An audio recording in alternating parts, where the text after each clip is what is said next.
Magandang umaga na naman sa inyong lahat or mayong buntag ninyong tanan. So, katatapos ko lang maggupit itong aking mga iba-ibang design na bonsai materials which is Argao Taiwan. So, ang share ko ngayon sa inyo is itong Argao Taiwan pala is kung bagong gupit. Hindi siya magandang tingnan kasi makikita yung mga pinuputulan. So, natapos ko lang ito, then yun ang isi-share ko sa inyo regarding about this. Ang gawin ko, bibidyohan ko ito, makikita yung mga pinuputulan din. Habang maghintay tayo na tumutubo ito, ang gawin ko is magkuha na lang ako ng ibang bonsai materials which is i-unwire ko. Tapos syempre, kailangan natin i-depulit kasi mahirap tayo mag-unwire na may mga dahon. Masira din yung dahon kahit dahan-dahanan natin. So we need to take off the leaves o tanggalin natin yung dahon para hindi tayo mahirapan sa pagtanggal ng wire. So, baba ko muna ito. Tapos, bibidyohan ko para makita ninyo yung bagong gupit.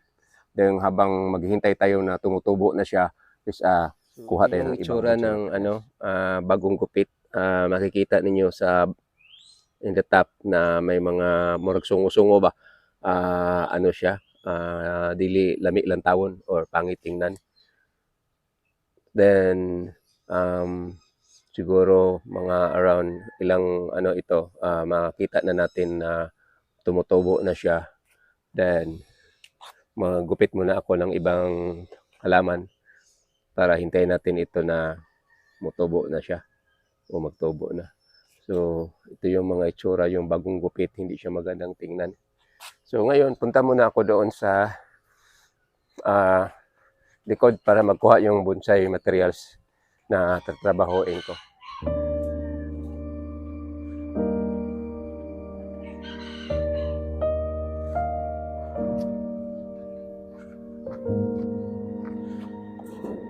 So ito yung bonsai materials na tanggalan ko ng wire ngayon. Wala na akong mapapatungan kaya dito sa baba. Tapos hindi pa siya matamaan ng sikap ng araw or sunlight. Kaya iba ang hindi maganda yung niya mga dahon ba. Kaya ang ilang tawon.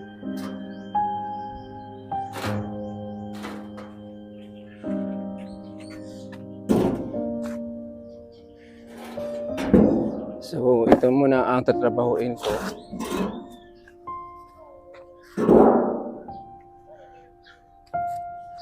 So, habang naghihintay tayo sa mga Argao Taiwan na nandito sa baba na tumutubo yung dahon niya, siguro pagkatapos ko matanggalan ito ng mga wire at saka ma-rewire ko ulit at saka matanggalan ko ng dahon, tutubo na siguro yung mga Argao Taiwan na nandito sa baba. So, ang gawin ko dito isa kasi mahirap magtanggal ng wire na may mga dahon. Tapos ang dami kasing dahon. Kaya ang gawin ko dito is ikakat-cut ko na lang. Alam mo naman natin na because of the technology, marami ng mga stelo or what we call that na mga parang hindi ka makapaniwala nga mangyari dahil sa high-tech na ngayon. Malapit na ako matapos sa pag-depulit nitong aking Picos. So, after this, magtanggal na naman ako ng yung wire. Kasi naglulubunan na yung wire.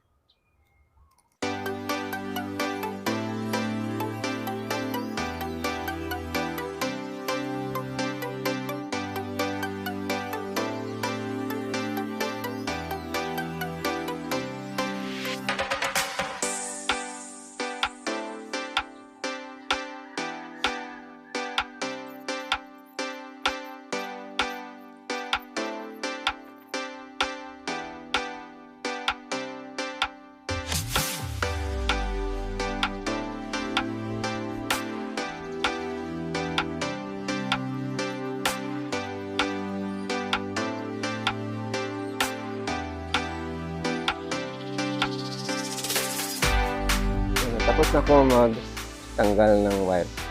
So ito na lang portion na ito ang balikan ko ng wire kasi i-drop dito parang maging cascade siya pababa.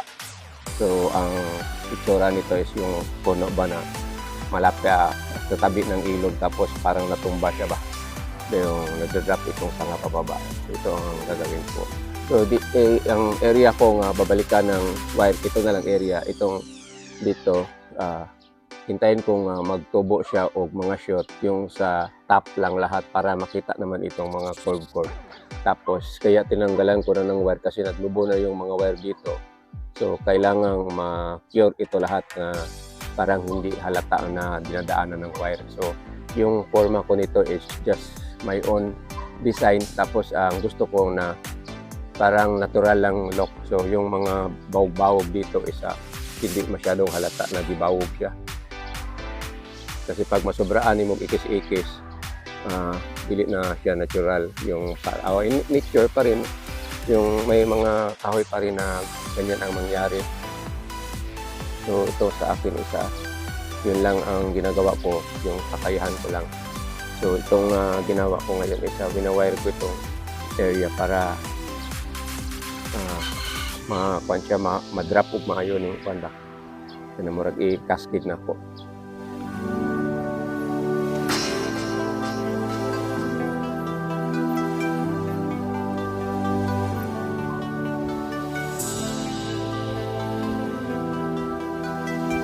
Nasa baba.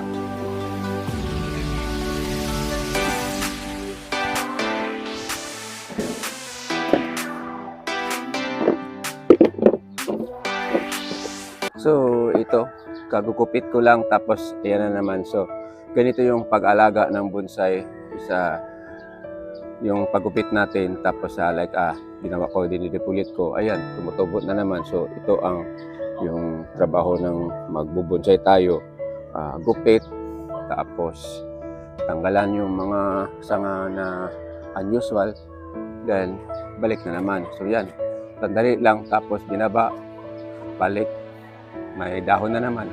So yun. So yan. So sandali lang tapos ginugupitan.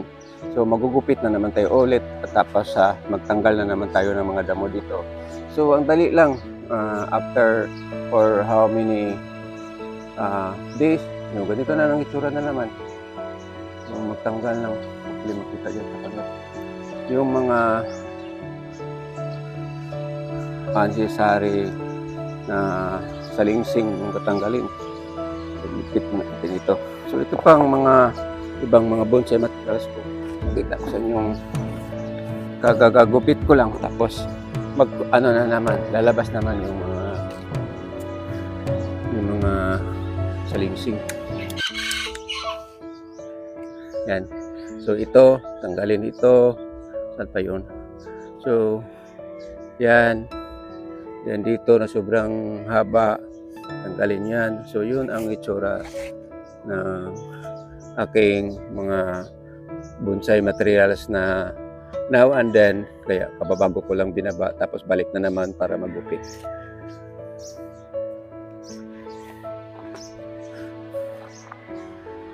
Like this one here. So this portion, yan, tatanggalin yan. So ito ang itsura niya. So itong ganito mga forma, it's na siya, parang art yun sa tagigawa. So, hindi na po alam ko anong pangalan ito basta. Yan, may isa pa dito. Ang dami nito. Yung iba nandun pa sa likod. This one. So dito, kaya tanggalin yan. Yan, yan dito. So ganito yung mag-maintain ng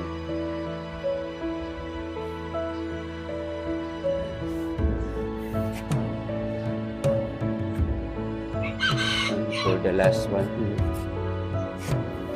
Ito hindi masyadong may sumusulpot na ito lang dito.